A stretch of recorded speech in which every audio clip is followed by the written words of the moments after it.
This is the N30 Pro 2 8bitdo wireless gamepad controller. It's a controller that, well, was pretty disappointing to me, but it's also kind of impressive for what they've managed to pack into a very small accessory.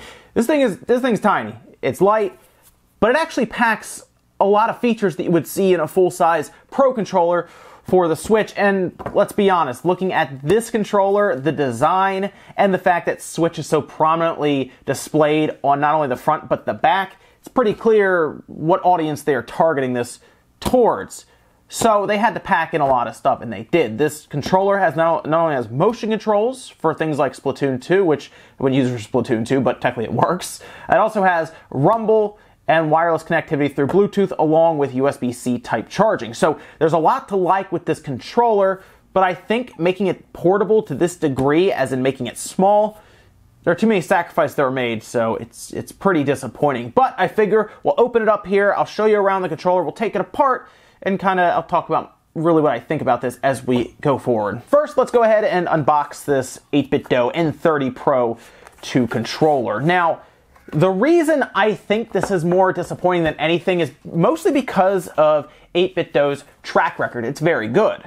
If you look at something like the N30, which is one of my favorite third-party controllers to use for platformers, this thing pales in comparison specifically to the Pro version, where they started including joysticks on the front, as well as separate buttons on the back to kind of mimic what we get and the number of buttons we get with something like the Switch. Now, the N30 Pro comes in a box that's pretty straightforward. There's not as much here to really go over. We have the controller itself, which we'll look around in a second, instructions, and then the USB Type-C cable. This is about a 4-foot cable, 5-foot cable, which is actually decent for these controllers, considering you usually only plug them into charge, as they have a roughly 20-hour battery life. This one, I believe, has a 480 milliamp hour battery, which we're going to take a look at when we open it up. And it's very interesting to open up, because I have not done that, but I have looked around the controller, and I'm not really sure where the screws are because they're not obvious on it. Now, the N30 Pro controller does work with the Switch. It works with Android, so you can, of course, hook it up to, say, your cell phone. It works with Raspberry Pis that have a Bluetooth adapter. You can also plug it in and use it wired if you'd like to do it that way, whether it's running low on battery life, or you maybe just want to plug it in because that's what you prefer. Now, looking around the controller, one of the worst designs I've seen in a while does exist on this controller. It has to do with the shoulder button. See, they wanted to make this thin, and in order to do that, they could not put another button back here on the shoulders. So what do? They actually stack them directly next to each other. Here's R2, here's R1. So in order to press either one, you have to kind of move your finger around or kind of rest your fingers here and then hit the bottom. Nice tactile click, by the way, or the top. And you can kind of see how that gets, one, confusing, and two, annoying. Most people would rather have, obviously, the option of either hitting down here or up here, because it's a bit easier to kind of feel around. You can actually press both buttons at once, almost by accident, just by pressing too close to each other. That's one of the worst things I've seen on a controller in a long time. The other thing that really caught me off guard that is a real shame are these thumbsticks. The travel distance isn't great. It's actually, I think, less even than the Joy-Con joysticks, which the Joy-Con joysticks don't travel very far anyway. This is worse. It reminds me of like a Vita. Think of like a PlayStation Vita thumbstick. That's what this reminds me of. So it's not great. And again, if we compare it to the N30, which even with this on sale is roughly $5 to $10 more, you get much better thumbsticks that look a lot more like, say, the PS4 controller. I will be reviewing that one down the road, maybe this weekend even, the N30 Pro.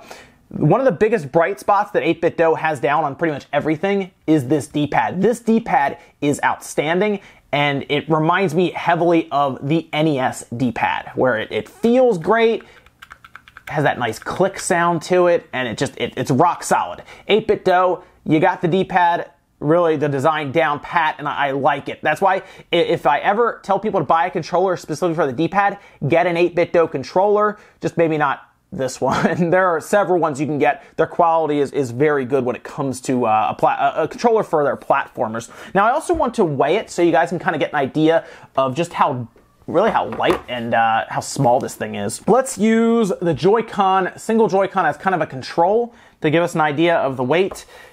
This Joy-Con is 51.9 grams. That's for the right single Joy-Con, which if you have a Switch, you can obviously just pick this up and kind of feel the weight. This one weighs 84 grams. So it's more than, say, the right Joy-Con controller. But of course, if you have these paired in the grip, it's going to be much heavier. Here is the one I did where I actually put the board inside of a classic Super Famicom controller for the DIY kit.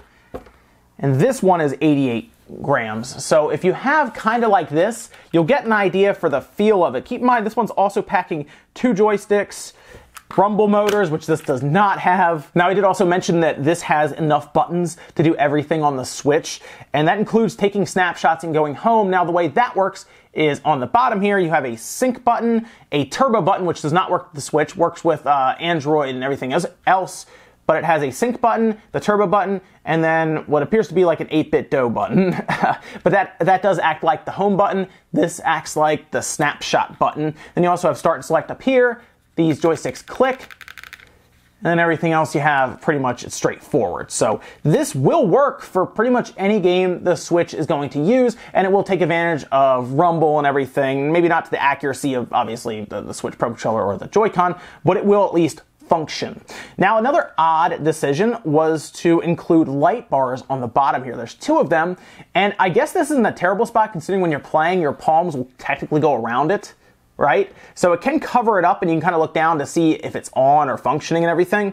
It doesn't put it at the top where it can blast light into the room or annoy people, but it is, I mean, it at least looks kind of cool, but I don't know why that's there. It seems unnecessary to have 2 LEDs, one on each side, taking up almost the entire rim around the outside of the controller. Again, kind of weird decisions here with this controller. One thing I really like about this, and I don't remember them doing this with the other ones that I've had, just the standard SN30 that I got a while ago when the Switch was first becoming compatible with it, they actually have on the back instructions on how to pair it with any of the devices, including the Switch, Android mode, anything like that, Windows mode. You can actually consult the back where a sticker is here, and it doesn't feel like it's going to rub off easily. And of course, if you're using it, you really won't have any way to rub off on the back because you won't be touching it. That is great. That means I don't have to bring the instructions with me literally to see how maybe I have to pair it up, or take my phone out of my pocket to then look up the particular model on their website and go through it. Great idea, and I hope they continue doing that with all of them.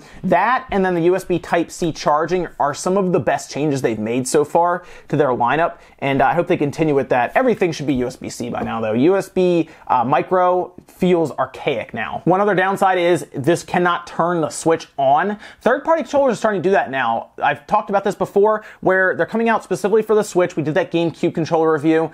We even did the other controller that PowerA did, and they all turn it on now, but this one still does not. You need to have the Switch on, and then you can sync this up. So you either need to go up to your Switch, whether it's in your entertainment center or wherever it is, turn it on, and then you can sync this up. It syncs up pretty quickly, and I didn't really need to do much when I went to initially sync it up. It just kind of worked.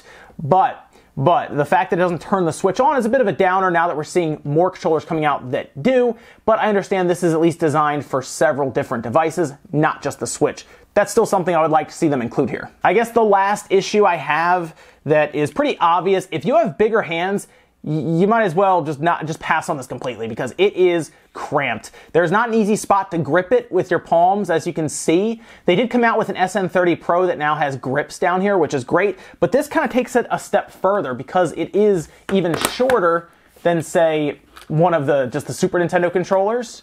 And then, of course, the Pro even is a little wider with sticks here, but this at least has kind of a more curved bottom here where it's a bit easier to kind of rest your palms on it.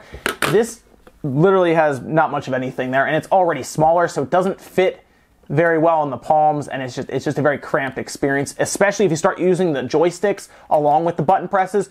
It's very easy to get a bunch of button mispressing, and especially at the top where you have the 2 shoulders literally side by side. All right, now the fun part. We get to try to figure out how to take this thing apart. I assume that there are clips around this, and then it'll let us kind of get into it, and that's what I'm hoping. So I have a spudger here, and we're going to attempt to hopefully break in and unclip this. So I managed to get in on this side, and that does indeed seem to be what they're doing here. Now, a lot of times companies will do this to save on space, because if you can get clips to work, usually It's not as bad as if you have screws, but it is more of a pain to get into it then, if that's the case. And again, it's not surprising. The Xbox One does something similar to this, where they don't have many screws at all on the outside. They just clip it all in.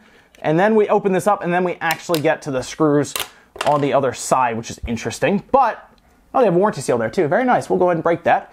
But then we're inside, and wouldn't you know it, they're using Torx screws. What are they doing? See, it's times like these when I have to break out all of these Torx bits to figure out what they're doing here with their Torx size.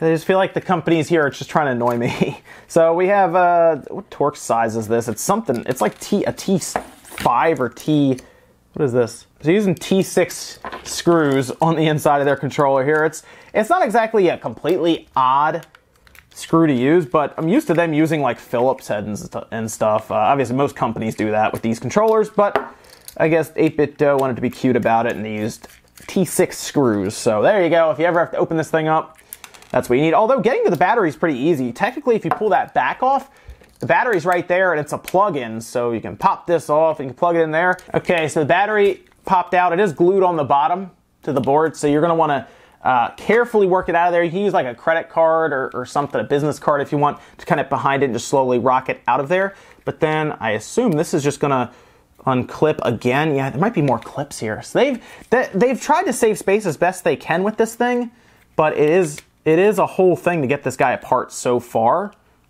The front just comes off. Oh, there we go, okay. So this is already, it kind of comes apart as like two halves, it looks like. So you can kind of see it there. We still have one more screw here underneath their warranty seal that I need to undo. And it looks like it's just gonna come right out and almost fall out of there.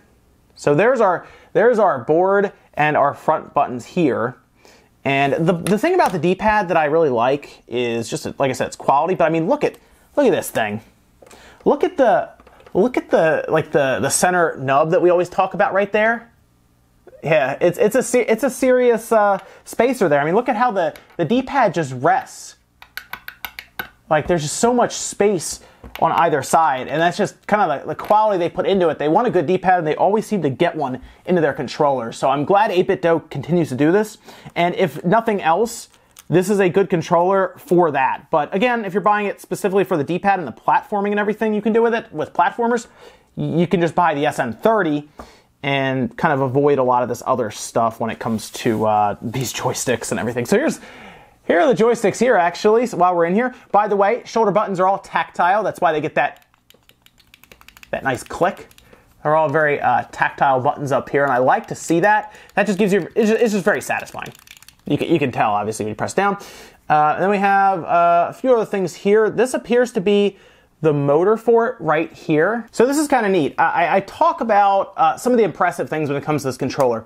And I do want to point out this aspect. We have the rumble motor directly in the middle right here.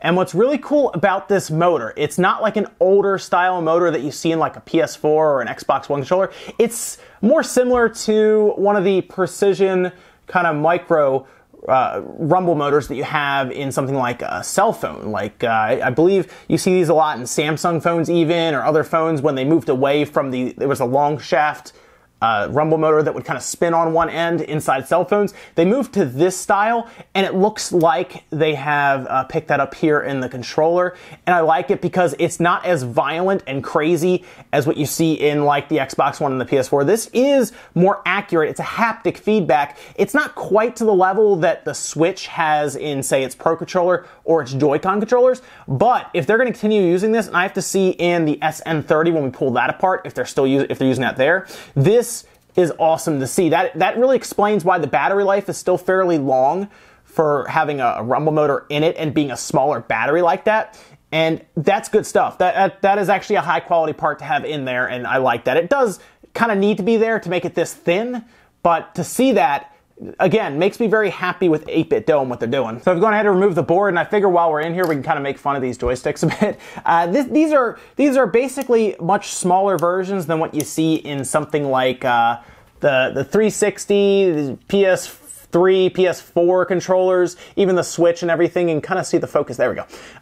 It's a much smaller stick. The travel, much less, but it does rest on its own board, which is kind of neat. So it is wired in, and it's something I guess that they just added on to your standard board. It has a plug-in on the bottom there with a cable that runs around to that. And then we also have, I assume, the Bluetooth control board there. But these aren't the best joysticks. It's one of the most complained about things on this controller, and I get it because, again, space constraints. They wanted to make a very small controller, but it doesn't seem like it's that much smaller for these kind of sacrifices. Nonetheless, though, these are the ones they went with. Again, heavily remind me of something like the Vita joystick. So if you're not a fan of that one, you're not going to be a fan of these ones. All right, well, we got everything apart. We checked it all out. And now I guess we'll just go ahead and we'll put it all back together.